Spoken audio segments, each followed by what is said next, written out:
will he pull his stupid dances when he's walking down the hall? I don't know. Personally, I'm not a fan of it. Maybe it gets people hyped. Maybe I'll buy in. Yeah, I'm saying, I'm like, you don't like having fun? Not when you're starting to talk all the shit and you get slapped in the face. You don't like to do this? By reality. No. I'm already in. I'm already doing it. I know you are. I'm all in. The second we signed Dillon Brooks, I'm like, yo, what is this called? What do the children call it nowadays? I have no idea. Not the gritty. No. I don't know what it's called. It's called the something. Well, when it comes to Dillon, it's just... Liftoff. We have a liftoff.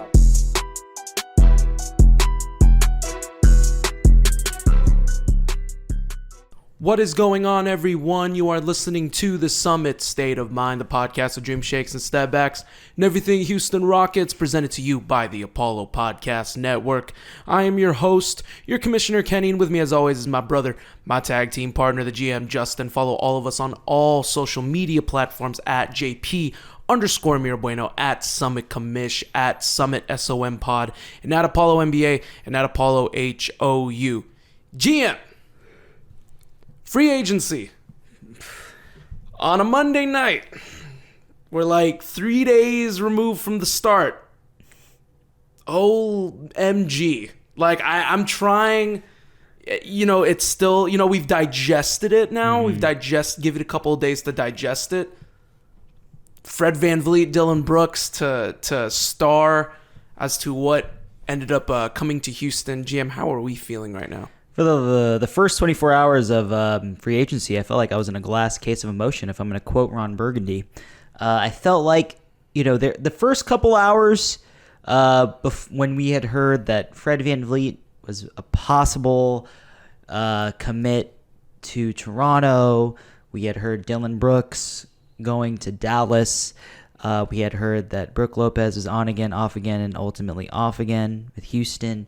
And it was just a roller coaster of emotions. But around 8 o'clock, 8:30 is right when they announced that Fred VanVleet had signed with Houston. Well, there were so many deals that were happening, and I remember we were texting too, and I was like, at least Fred VanVleet hadn't signed with anybody yet. Our top three targets were still on the board. Yeah, people were available, and right. It felt like everybody was dropping like flies, but realistically speaking, none of those guys were options for us.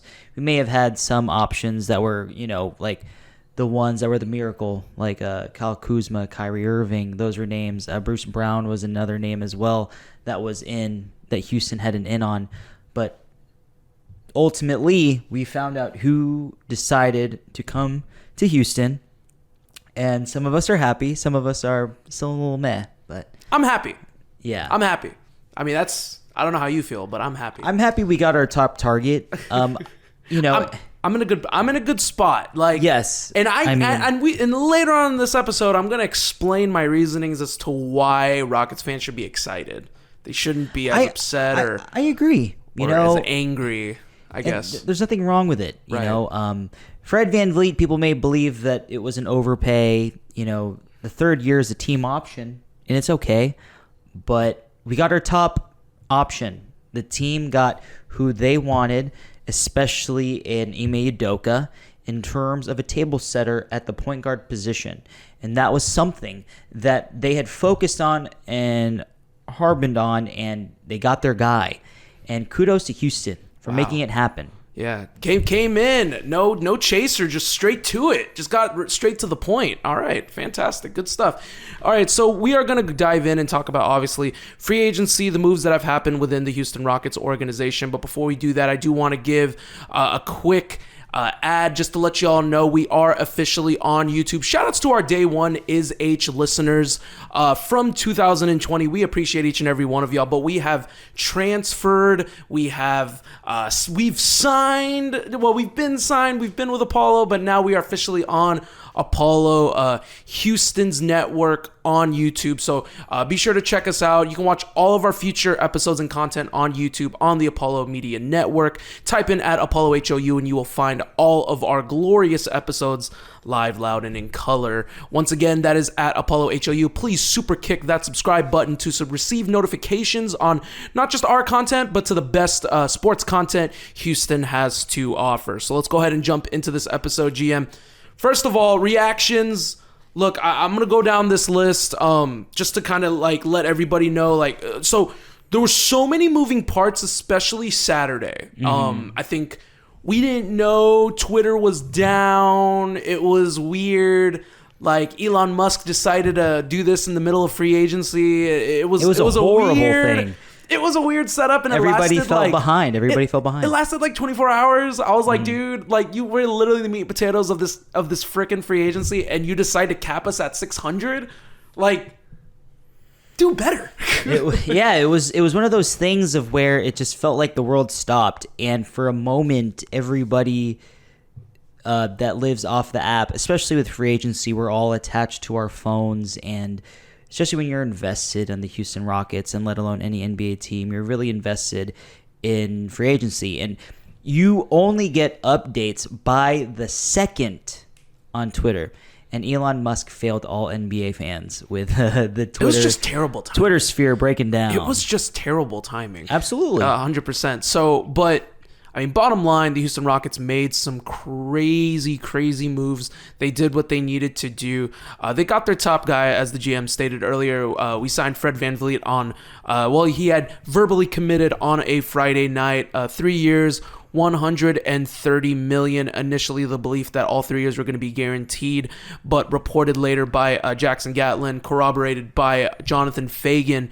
They went ahead and confirmed the source that it's actually a 2-year deal with a 3rd-year team option. And then next, like less than 24 hours after that, we did sign Dillon Brooks to a 4 years, $80 million deal, fully guaranteed.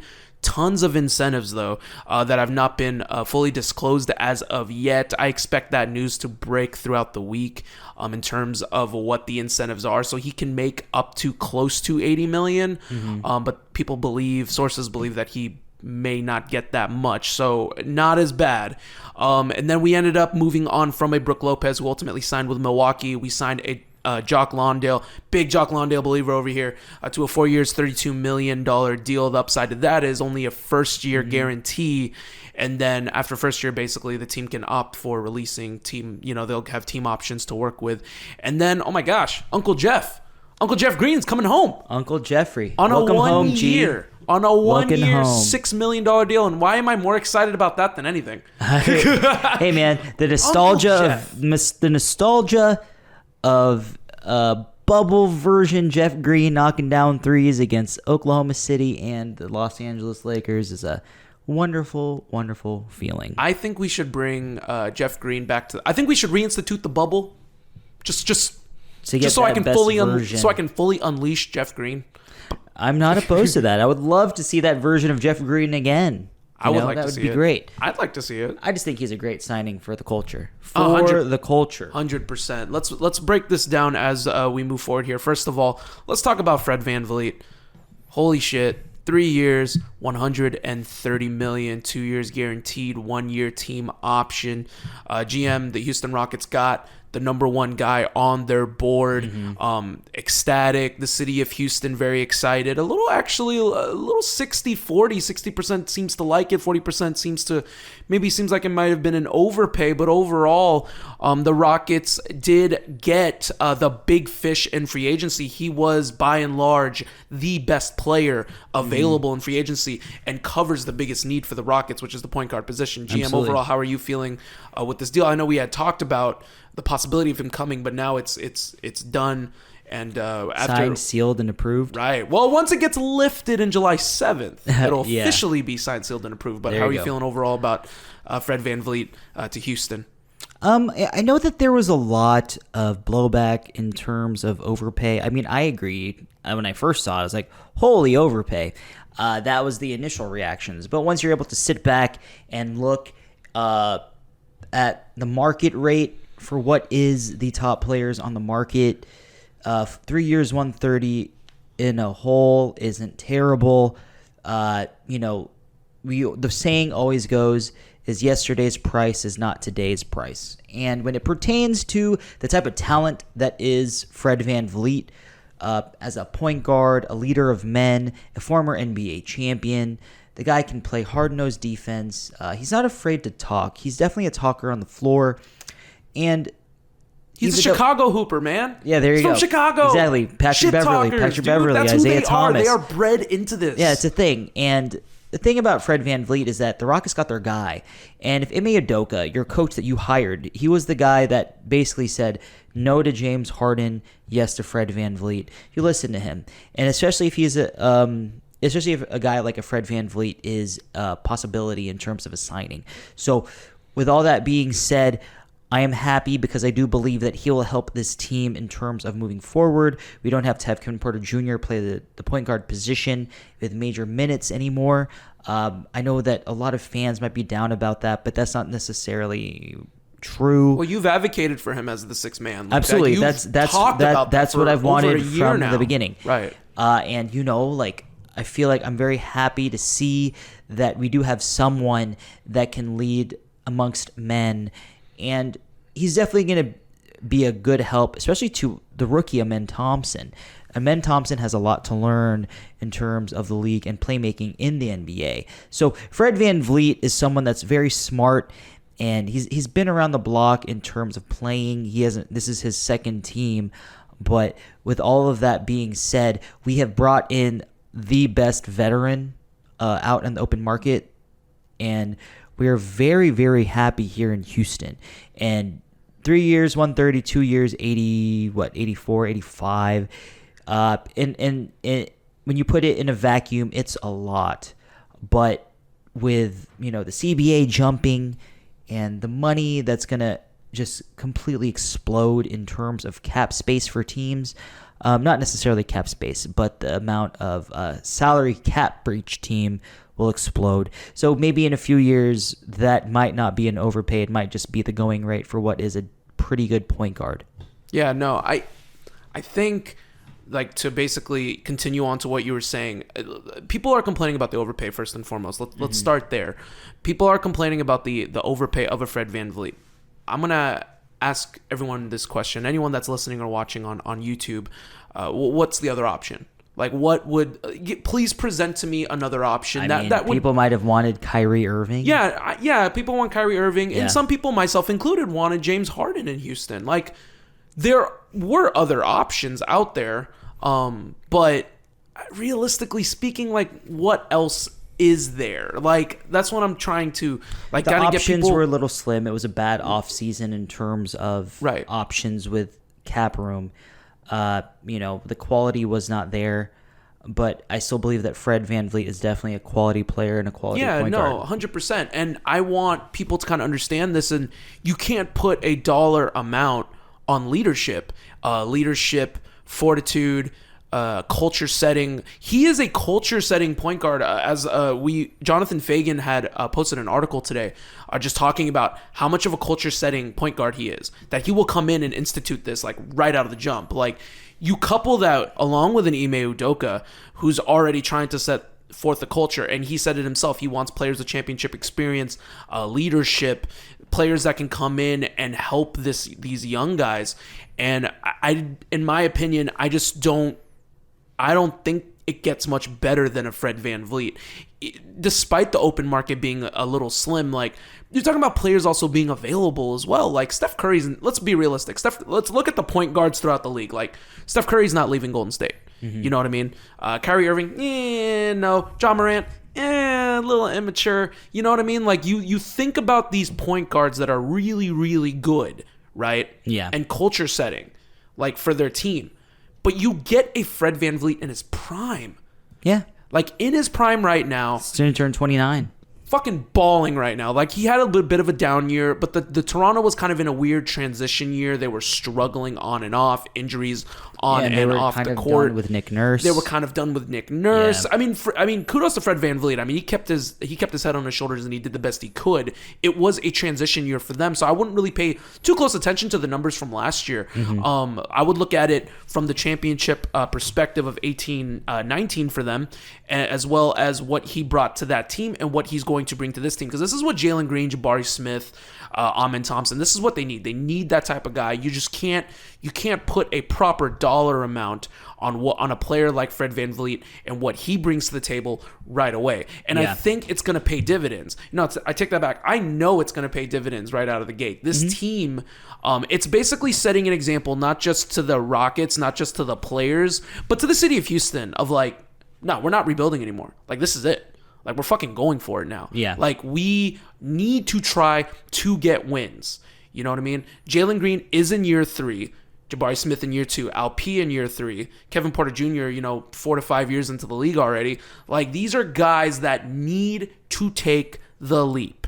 They need to take the leap, and what better than adding the biggest need of the Rockets this entire offseason, a point guard that can set the table. Jabari Smith and Jalen Green efficiency numbers, guys, are going to fucking go up through the roof. I'm telling you right now. Just by having Fred VanVleet on the floor. Just by signing him, it's going to create efficiency field goal percentage. It's going to go up tenfold. Like, compare the numbers. I guarantee it. Yeah. He's going to set the table for them to take great jump shots. And then on the back end, GM, another thing that Fred VanVleet does well, off the ball. He doesn't even need to handle it. Even though he is a point guard, he can play a pseudo 2 position. If Kevin Porter's feeling good, let's say he's the 6th man and he's feeling good and he's having a great night and he's handling the ball well and he's catching the rock. Fred VanVleet says, "Oh, okay, you're feeling it? All right, let's go. Let me play off the ball with you. Let's make this happen." Yeah. Amen Thompson gets going. "Oh, okay.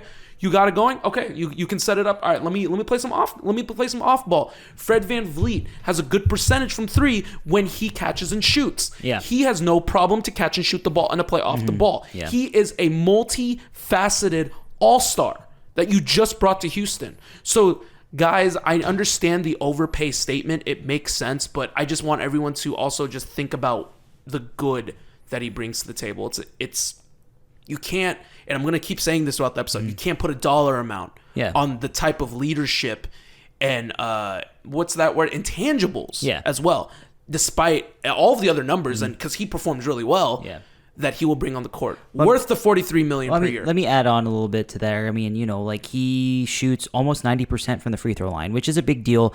This team itself was terrible from the free throw line. That's for one. That's one of the worst in the NBA. I mean, granted, Fred VanVleet shot 39% from the field from 2 and 34% from 3. But I feel like those percentages can go up because I feel like some of his shot attempts will go down with the players that we do have on this team. He might get more open shots, considering that we do have guys that can dominate the ball like a Jalen Green and a Kevin Porter Jr. But I wouldn't be surprised as well if his turnover numbers do go up because it's a new team. But overall, I feel like the impact that he will have will be nothing but positive for this Houston squad. Fred VanVleet, I mean, we're excited. We're excited to have you in Houston. I can't wait to see him put on that jersey, to get to work. The fit is seamless. It's a perfect grade out of me. GM, I'm going to grade it. I think it's an A+ signing. How do you feel overall about what's your grade for the signing of Fred VanVleet? Well, with the team option, that's on the 3rd year. This is that's right. A++. This is an A, man. This is definitely an A signing. A 100. And it's a great short-term / pseudo long-term deal that can turn into something else if Fred VanVleet becomes that guy with the team and we start to really, really win. But, I really love the idea of having him on. So to me, it's an A. It's got to be an A. 100%. And welcome to Houston, Fred VanVleet. I'm rocking the shirt. You are, and you will be the head of the table, at least for this year. And if not, can you help catapult Jalen to be the head of the table? That would be the dream here. So, GM, let's go ahead and move on. We're going to go ahead and talk about Dillon Brooks. We're going to talk about Dillon Brooks. Dillon Brooks. I'm already butchering his name, guys. Just goes to show you how excited. No, I'm actually very excited to have Dillon Brooks, but let's go ahead and talk about Dillon Brooks right now. So Dillon Brooks, 4 years, $80 million, shock value through the roof. I mean, my initial reaction, I was shocked. It's funny how they kept talking 2-year deals, 2-year deals, 2-year deals, and then you signed Fred VanVleet to 3 years, and now you signed Dillon Brooks for 4 years. GM, 4 years, $80 million, fully guaranteed, but it's incentive driven, which means that it's guaranteed yet not guaranteed, oddly enough. Explain we don't know the full incentives, but can we give an example of incentives for the people listening, just so they can have an idea of what what it means for incentives. Essentially, it's just if he were to play at a certain level, he might get his full pay. In my mind, I believe $80 million guaranteed might be a push. I think he might be guaranteed a little less than that. And in order to get the full 80, he's going to have to, hit like, let's say an X amount of 3-pointers or hit a certain percentage of threes, because he shot 32 or 33% last year from three. Like, let's say hypothetically he gets to 38, 39%, then he can hit an incentive in terms of upping his pay. So he's going to feel more motivated to shoot better, hypothetically speaking. Or if he makes another NBA all defense, then that's another thing that could possibly be. Dillon Brooks is as a player, very questionable. A lot of people don't buy into his tough guy act. JJ Redick sung his praises. But, like for me personally, I was not a fan of Dillon Brooks, but I'm bought in. Cool, he's here. I trust Ime. The shitty thing is that, like, as much as that's as good as it gets. He goes, I trust Ime. The shitty thing about it is that he's a second team all defense.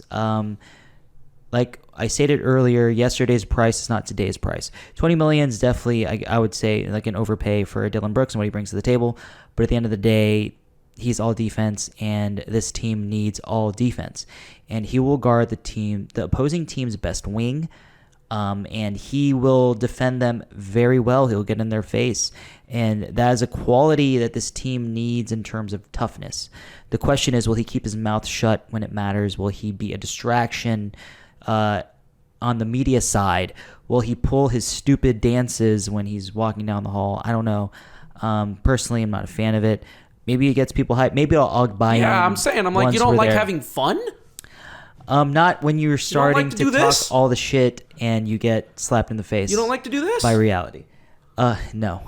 I'm already in. I'm already doing it. I know you are. I'm all in. The second we signed Dillon Brooks, I'm like, yo, what is this called? What do the children call it nowadays? I have no idea. Not the gritty. No. I don't know what it's called. It's called the something. Well, when it comes to Dillon, it's just, I'm just, I like it, though. I think he's a good player. When it comes to culture, like we stated, Desmond Bain called him a leader. So maybe he can be a leader for us, but in a different way. Maybe he's aged a little bit this off season, and these playoffs humbling, though. Definitely humbled him. Yeah. We'll see where it goes. I want him to dial back a little bit of that arrogance and leave it all out on the floor and leave it as so. You don't need to speak all the craziness to the media. Allow your other guys to talk. Unless like it's a necessary thing, a necessary evil in the sense. But overall speaking, I mean, I'm happy that they got a quality wing that can defend the best player. The only difference is that it's Dillon Brooks. If it was anyone else, I'd probably be a little bit more ecstatic. But the thing about it is that as a shooter and wanting a bigger, not position, but a bigger role in an offense moving forward. I don't know if this is the place where it's going to be, but if he gets a lot of open threes, he's going to have to take them just like they did in Memphis. Teams left him open specifically to make him take shots, and he missed. He's got to find a way to make him pay.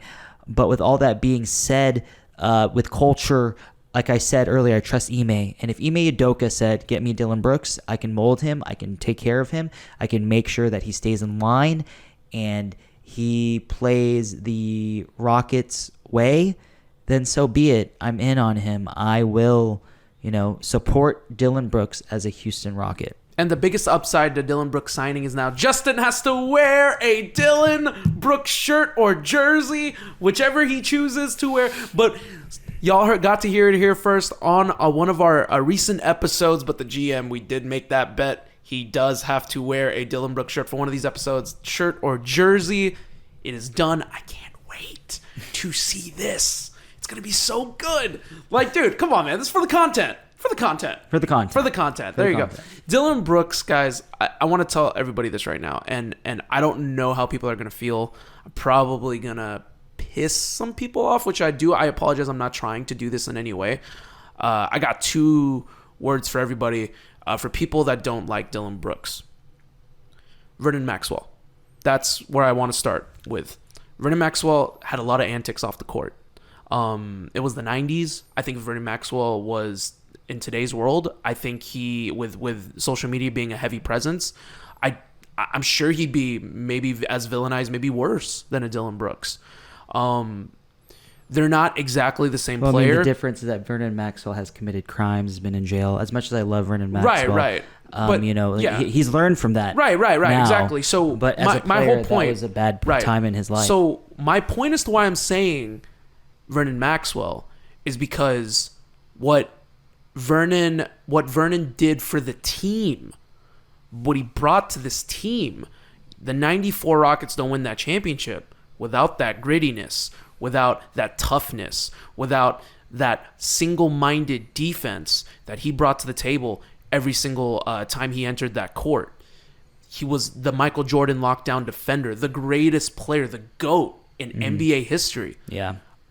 Dillon Brooks reminds me so much of a Vernon Maxwell, so much so that I watched footage of Dillon Brooks on YouTube, and I've rewatched footage of Vernon Maxwell. These two are so similar. Dillon Brooks has a decent handle, similar to a Vernon Maxwell. 3-point percentage, his career, he averages 34. This year was a bit of a down year, almost 33%, 32.6. Despite the off-court antics, once again, stating from my point from the last segment with Fred VanVleet, you got to pay to play. Two of the biggest needs this offseason was going to be, having a point guard, 3-point shooting, and having better defense. I think you address those needs from the latter by acquiring someone like a Dillon Brooks. He's going to provide this toughness that this team has lacked since, dare I say 2017, 2018, when we had PJ Tucker, Trevor Ariza, Luke Bahamute, those tough-minded guys, Gerald Green, that would go to bat for his guys. That Gerald Green, you know what I mean? When Chris Paul got into that fight with Gorgie Jang, Gerald Green stepped in the middle of it. If anyone puts hands on Jalen Green, Dillon Brooks is going to put hands on you. Like, he's going to fight for his guys. That's the type of player he is. He's beloved in the locker room, like, by his guys. You accept players, the Rockets as a team, we accepted players like Patrick Beverley. We've accepted players like Vernon Maxwell. Why are we not going to accept Dillon Brooks? Like, why? Is it because of his off-court antics? Okay, the off-court antics is ridiculous. Yeah, he poked the bear of LeBron James. Should he have done it? Absolutely not. Did he learn his lesson? God, I hope so. Because now he's actually going to come to a team that is more immature than that Memphis locker room. Yep. But they are backed by one of the strongest-minded coaches in the NBA today, with Ime Udoka. GM said it himself. I say it too. I fully am invested into this because what Dillon Brooks is going to bring, how he's going to... Imagine Dillon Brooks going to war every day in practice against the Jabari Smith Jr., against Atari Eason, against the Jayshawn Tate. Iron sharpens iron at this point. We know Jabari and Tari can be tough-minded. They need someone that can say, hey, man, I'm going to fight with you. Yeah. You have that now with Dillon Brooks. So once again, guys, it's free agency. You have to pay to play. It's the premium. Like, and I understand the back end of the argument. Everyone's like, oh no, but look, continue to let the guys develop, da-da-da. Like, it's like, I get that. I understand that. But at the end of the day, you have to pay to be able to get to where you want to go. You know what I mean? And the only hesitancy I have on this is that it's a 4-year deal. It's 4 years. So you're getting 4 years of this. Yeah. But it is a descending contract. So it is going to go down in value. Yeah, when people say front-loaded, that's a little too sensitive of a word. Is front-loaded is a bit easier to say because... Right. Descending. I like descending. Just because that's a 2K term. Front-loaded is a 2K term, right? Front-loaded is a 2K term 100% as well. 2K term. Shout out to 2K12. Front-loaded is a bit more extreme. I put Kevin Martin on a descended contract. Oh, on a front-loaded contract. Touche. I had to pull a few strings to make it happen, but I made it work. Kevin Martin agreed. Thank you, Kevin Martin. But yeah, no, like, it's a descending contract, which means by year 3 or year 4, it's going to be at its lowest. Probably be. I think they had it prorated at about maybe $18 million. It's going to continue to go down as the years go by. So if they need to trade it, $18 million in a few years isn't a horrible contract to trade. Hey, it's not $45 million like John Wall. Yeah. It's a tradable contract. Yeah. It's a tradable contract, GM. So, it just goes to show you how, you just have to read between the lines in terms of a Dillon Brooks. He's on the Rockets. he's going to suit up for us, I'm all in. Let's fucking go to war. Like, I'm that's in. it. Yeah. You know what I mean? It's the Rockets against 29 other teams in the league. Yeah. And now you're going to bat with a Fred VanVleet, one of the toughest, tough-nosed point guard in the NBA today, along with Dillon Brooks, which I failed to mention is in the 99th percentile in defense. One of the best premier defenders in the NBA today. Yeah. And what did this team need? Premier defenders. Thank you. So that's what I'm just saying, GM, how do you feel about the thought of me saying that Vernon Maxwell and Dillon Brooks are a little similar? I respect Do you it. see it? I mean, do you see it? I see it, but not to that am I fetching extreme. too far? Vernon Maxwell is a better 3-point shooter. Oh, yeah, much better. Vernon Maxwell was also an athletic freak. Dillon Brooks isn't near the athlete that Vernon Maxwell is, but I see Great defender, what you're saying. Lockdown. I need Dillon to be better to get to Vernon's level. Obviously, there was an intensity thing with Vernon where, Vernon would get into a fight with a guy and get in your face and not care. Dillon has a little bit more of like, I don't think he's going to be that in-your-face guy in the sense he's not going to fight. It's to 2023. There's only so much you can do. It's not the 90s in today's anymore. NBA, you can't do a whole lot anymore. But also, with all that being said, I get the similarities, and I'm hoping that we get that version, and that is the best version of what is a Dillon Brooks addition to Houston. How do you feel overall about the descending contract as well? Like the fact that it becomes... Yeah, I think that's good, considering that we're going to have to pay Jalen Green, Alperen Şengün, Jabari Smith Jr., and Tari Eason in the next, 3 to 4 years. So I feel like with that being said, it gives more space to pay those guys, whether we keep them or not. I'm just hopeful that it works out in the long term for us. And, I don't think we're going to hit the luxury tax with what we got right now, but definitely not. I feel like after this year, we're probably going to get the same notification that Woj sent out today about Anthony Edwards agreeing to a max extension, that probably at this time next year, the summer of 2024, we'll probably get Jalen Green agrees to a max extension. I can't wait. Lock him in. Lock the... What is it? Yeah. The King of Houston? Yeah, the King of Houston. Lock the King of Houston into his contract. Absolutely. I'm very excited to see what happens. And second of all, shout outs to Raphael Stone. Like the contracts look terrible, but if you actually read between the lines, like the dude continues to do work, continuing to heavily incentivize contracts. He did it with Kevin Porter Jr. last year. He's doing it now with Dillon Brooks. Team option on the third year for Fred VanVleet. So there's just like the general contract looks like a lot, but if you just read between the lines, Stone, man, freaking lawyer. Like I love it. Shout outs to you, Raphael Stone, because he's continuing to on the paper it looks great, but then you just read between the lines, you start kind of figuring out all the ebbs and flows of that contract. Yeah, and he's finding ways to. I'm excited to see what's gonna happen. GM, let's take a pause for just a moment because I do want to give a shout outs to the players that did get traded and that are officially gone. They're not in Houston anymore. Fringe rotation players. Shout outs to Ty Washington, Usman Garuba, my firstborn son, and Jacob, Josh Christopher, all packed up, as well as KJ Martin, four very fringe rotation players, especially KJ Martin, that's not in Houston anymore. Just a quick shout outs to them, GM. How are you feeling about the fact that they're they had to be traded, and these four guys are gone now. They're all on different teams, and how are you feeling about that? It's a bummer that they're gone, especially the likes of a Jacob, who was a very likable player and had a lot of potential. But, when it comes to blows, this team had to condense some things, and a lot of these guys were going to get PT next year. I mean, Usman Garuba probably wasn't going to happen with the signing of Jock Landale, which we're going to go into in a minute. Jacob probably wasn't going to play as much either. I mean, with the addition of a Cam Whitmore, Dillon Brooks is here. KPJ moves from the 1 to with the 2 / the 3. Minutes are going to be hard to come by. And, Ty, that's a bummer. I really liked what he brought to the table. I think he's going to that was very unfortunate. And the KJ Martin deal, that was just a major blow.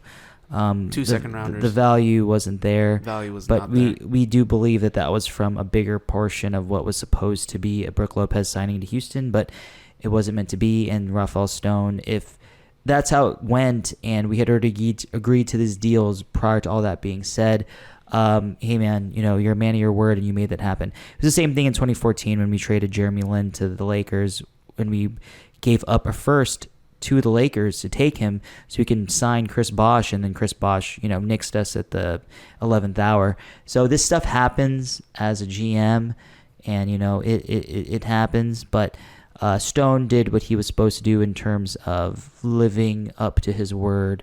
Doesn't mean I like the deals, but I get it. But at the end of the day, it is what it is, and kudos to you guys. I really hope that you guys succeed moving forward into your careers. KJ is probably going to help out the Clippers a lot, and he's going to get paid a lot of money, whether it's in LA or with another team. But Ty, I hope that good things happen for him. He's got a lot of potential. Dude's a hooper. Usman, we'll see. I don't know. Jacob, hey man, have fun in Memphis, man. You're gonna play with Jacob's gonna have a John ball Morant in Memphis. and a Desmond Bain. He's gonna have a ball. It's gonna be good. He's gonna have very good. He's gonna have a LaMelo Ball in. You get that? Oh, come on. Really? Seriously? Okay, before I get too angry with my brother, let's go ahead and move on. Let's talk about Jock Landale right here. Landale. Jock Landale. All right, so Jock Landale, 4 years, $32 million. That's probably the biggest shock signing, I guess, that the Rockets obviously, maybe they didn't even anticipate they were going to have to do.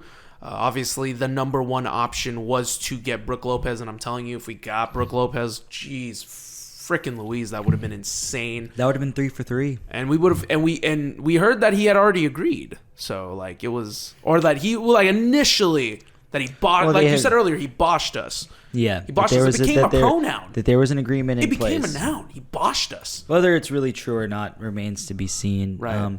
That's what's just being reported right now.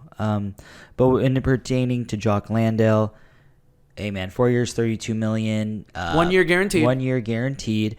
That's a good deal. Makes you want to grab a Foster's because it's Australian for beer. Oh but wow, that's a good way to celebrate, right? Wow. But the guy has potential. Mid. He was a better shooter in Australia. He shot a bit higher 30%, and now he's in the low 30s. If he can pick it up, and with Ben Sullivan as an assistant coach for Ime Udoka, a.k.a. the Shooting Wizard, that can definitely help Jock Landale improve his outside shot, because I feel like that's something that he's going to get on this team, and he can definitely affect. He only averaged 6 points, 4 rebounds last year, but he's a big. The guy's 6'11", I believe. He's certainly capable of giving us good backup center minutes, and I'm very excited for what he could potentially bring to the table in terms of pick and pop situations. Al P isn't a shooter in terms of the outside. Jock Landale can be. So with all that being said, it can give a different option because he can do the pick and roll, but in addition, he can do pick and pop and give the point guard a different option in terms of a shot. He's not going to be as good as Jakob Poeltl with Fred VanVleet, but I'm sure Fred VanVleet will definitely utilize a Jock Landale in PNR situations. But who's very strong at, by the way. Yeah. Jock Landale has a great finishing ability. Great finishing ability. And then we also, one of our assistant coaches is Thiago Splitter, who Stephen A. Smith said he does Sets a mean pick. And Jock Landale can definitely set a mean pick. Got some Similac between them ears. There you go. Thiago Splitter sets a mean pick. There you go. And I love that line. That's... Me too. It's my favorite line. It's my favorite line. You say that very well. I'll say it today. This shit was 10 years old. Well, I still say it. if we're going to talk about Jock Landale, it's synonymous with what the potential signing of what was a Brook Lopez. If we're going to quote Ben DeBose from the Logger line, he had reported that essentially that the Rockets did have a deal in place for Brook Lopez, which is why they made all those trades with the youngsters attaching picks to them, because Brook Lopez was essentially on a flight to Houston at that point in time. Not literally. I mean, like in terms of agreeing to come. And at the last moment, he decides to accept a 2-year, $54 million deal. No, 2 years, 48. 2 years, 48. That's a pretty decent deal. I feel like the Rockets could offer more. No, That's probably they but on the offloaded. back end though, so today they announced another signing, Robin Lopez. Yeah, exactly. So maybe there was an incentive behind that. Yeah, exactly. It makes And you think. I mean, put you on know, your tinfoil like, hat now. You got some theories. if someone were to, offer a chance for Brooke to play with his twin brother Robin, then I don't blame him for wanting to play with his brother. I'm But pretty he could sure. have done it in Houston. Do you think Houston would have taken Robin? Well, Yeah, Robin is sure. a minimum. It was like a $6 million deal. How much did he sign for? $5 million, $6 million? I don't know. Fuck it, It's, sign him. it's very minimal. Give him the Jeff Green deal. It's I very would have been minimal. fine with it. But at the end of the day, he made the best decision for him. Brooke Lopez is a very simple man. He's a nerd. You see these guys, they like to hang out at Disney. They don't really do anything. That's why Brooke Lopez is my hero. And I mean, he's just a simple man. And I feel like Houston might not have been the city for him. If you're going to go with a life of simplicity, Houston has so much to offer in terms of lifestyle, party, food. There's a lot of different things here. We even have So wait, are you telling me that Houston is too much for Brooke Lopez? It's certainly possible. I mean, he played for LA. He played for Brooklyn. Yeah, You know what I but, mean? But he's not in Brooklyn anymore. Oh, fair enough. All right. And he went to I'm just Milwaukee, which saying. I've been to Milwaukee, which is a very, very simple city. There's not much there. There's also a 7-foot Greek freak on that team. True. And he complements his game really well, and Brooke Lopez doesn't have to bang as much as he has to in the paint because he does have a Giannis over there grabbing rebounds left and right, and he gets to hang out in the outside and hit some threes. Right. I'm very bummed about that possibility. I mean, about that not happening. But don't fret, Rockets fans. I mean, in the way that I say is what doesn't happen is just not meant for you, and it's not meant for us. If I'm going to go speak philosophically, but just focus on what is at task and what's at hand, and just let that go. And unfortunately, this happens all the time. Like Kenny stated, the Chris Bosh situation is something that occurred as well. So I mean, this does happen where players do agree and disagree, and then they leave and go to another team. This is why it's called moratorium, where NBA free agency, you agree verbally, and very rarely it's malpractice where you agree and then you back out of the deal. It's not good business acumen, but it does occur. And, I don't believe that Brooke Lopez should necessarily be penalized for staying with Milwaukee, even if Houston had more money to offer, possibly. I mean, if Stone felt like he could have offered him 2 years, $60 million, then so be it. And if Brooke Lopez turns it down, more power to him, so he can play with his twin brother and play with the former MVP in the league and Giannis Antetokounmpo. Absolutely. So, yeah, I mean, Brooke Lopez... Also, Chris Middleton accepted less money to get him back. Yes, he did accept less money to get him back. That's an incentive as well. So I do want to pivot over back. I mean, Brooke Lopez, yeah, it sucks. But I want to pivot back to Jock Landale. I just want to give my opinion on him. Jock Landale, I'm a big fan of him, a big fan of his game. He has such a strong motor. I was very impressed when he played against us in Phoenix. I remember one of my first things was like, who's this guy? Who's Jock Landale? I was like, how is Jock Landale owning us? It's just like first of all, I was like, how does a guy named Jock Landale own us? But I was really impressed. Motor, finishing ability around the rim, pick and roll situations, high energy rebounder. And those are all premiums nowadays, especially at the center's position.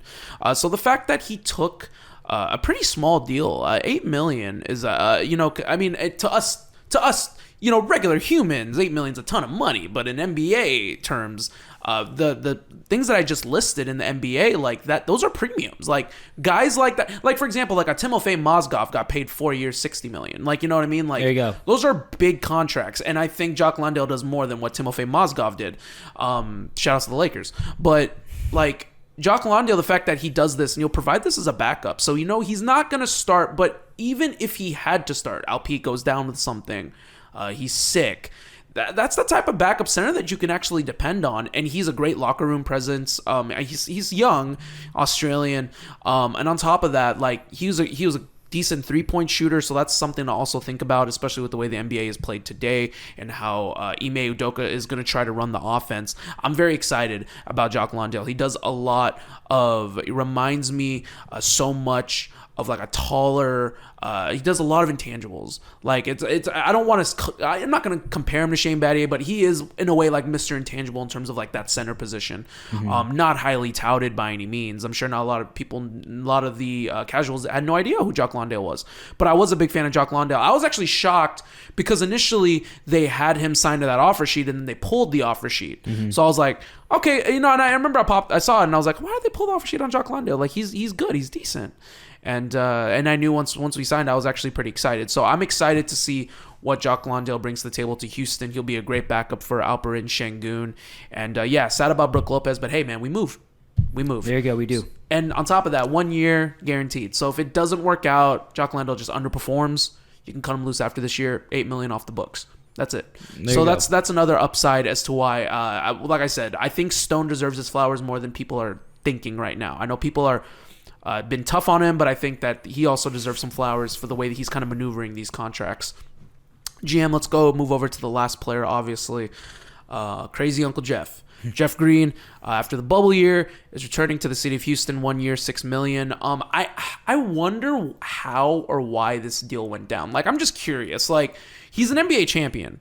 So, like, what was the tie to want to come back to Houston? You know what I mean? Like, maybe we just paid him more, but I mean, maybe he really loved the city. I must have been the case. At $6 million, hey man, that's a decent amount of coin. That might have been more than Denver was offering.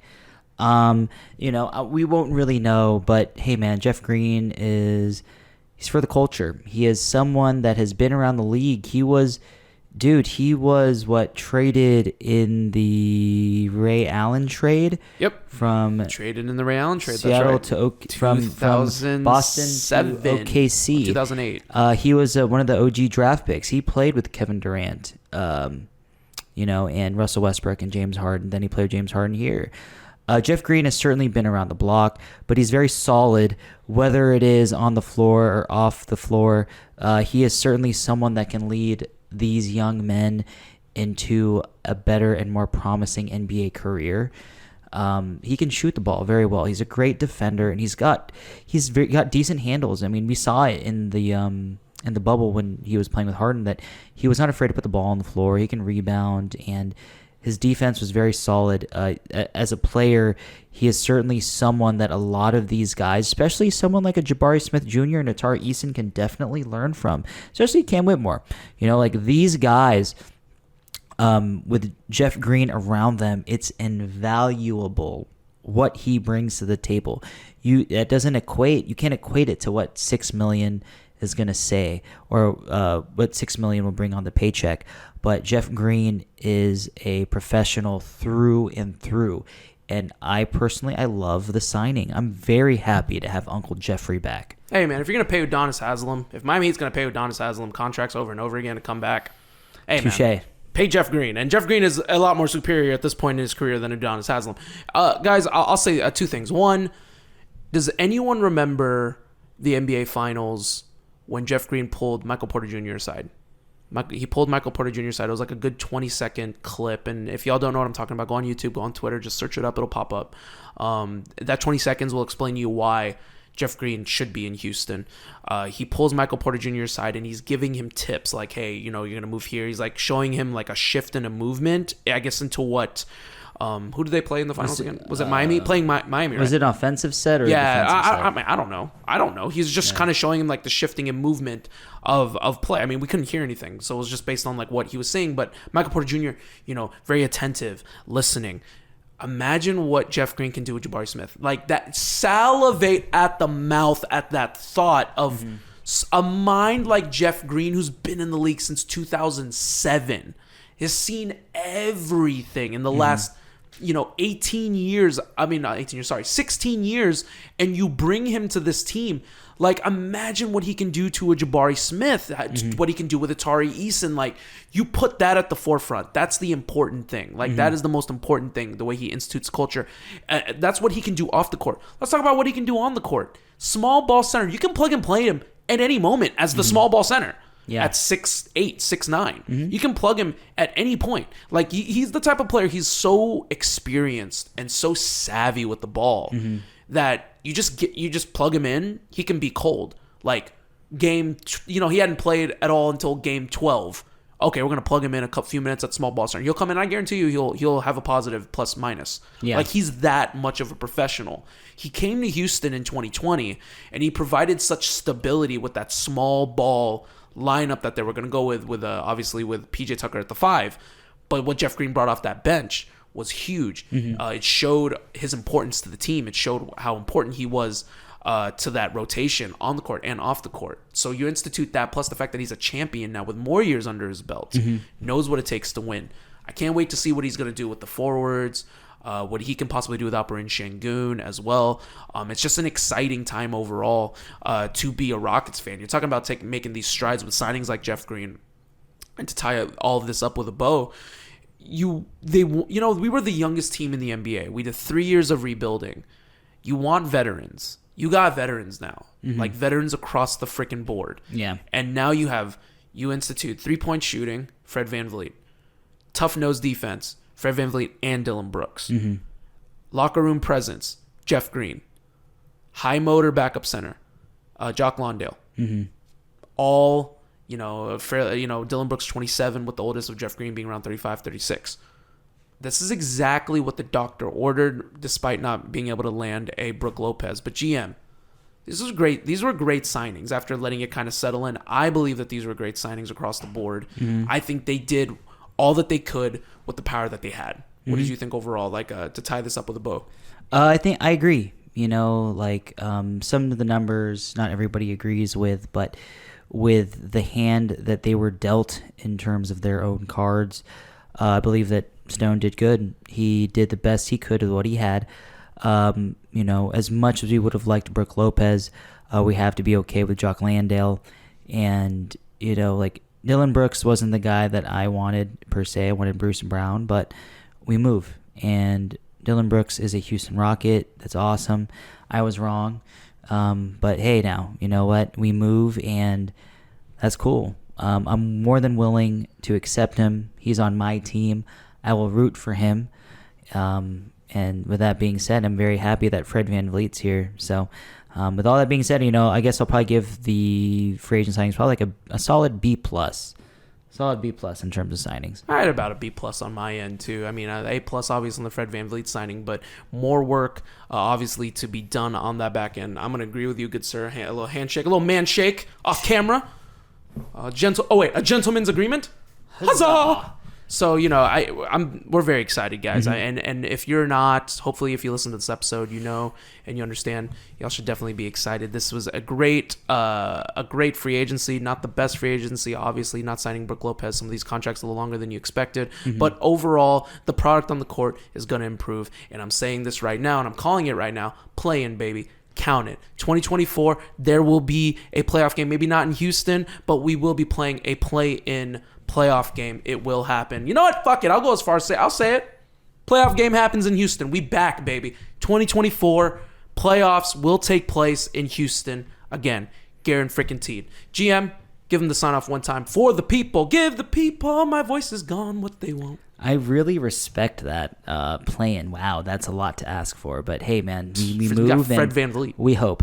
Anyways, follow me on Twitter at JP_Mirabueno. Make sure to follow the podcast on Twitter and TikTok at Summit, SOMPOD.